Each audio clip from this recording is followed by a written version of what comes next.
हम करेंगे हर मजलूम की हिमायत। बिस्मिल्लाहिर्रहमानिर्रहीम। अस्सलाम वालेकुम। मैं हूँ हुरैन फातिमा और आप देख रहे हैं हिमायती न्यूज़ HD चैनल। नजर डालते हैं आज की अहम खबरों पर। कराची जिला मलीर पुलिस ने शाह लतीफ टाउन के इलाके में बड़ी कार्रवाई करते हुए लाखों रुपए मालियत की छालियां बरामद कर ली।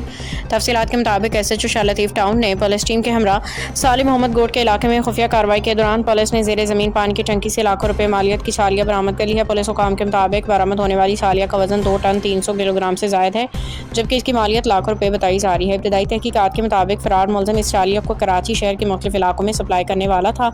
पुलिस के मुताबिक मुलजिम बैन सूबाई छालिया स्मगलिंग गैंग का अहम कारिंदा है और अरसा दराज से गैर कानूनी कारोबार में मुलविस बताया जाता है। तर्जुमान मलीर पुलिस के मुताबिक मुलजिम ने पुलिस को धोखा देने के लिए पानी की टंकी के ऊपर मट्टी डाल रखी थी। ताहम शाह लतीफ पुलिस ने बर वक्त कार्रवाई करते हुए भारी मिकदार में छालियां बरामद करके तहवील में ले ली। पुलिस ने फरार मुलजिम के खिलाफ मुकदमा दर्ज करके इसकी तलाश शुरू कर दी है, जबकि मजीद तहकीकात जारी है। रिपोर्ट आबिद खान अफरीदी, रोजनामा हिमायती न्यूज़। अब तक के लिए इतना ही। मजीद खबरों और अपडेट से बाखबर रहने के लिए देखते रहें हिमायती न्यूज़ HD चैनल।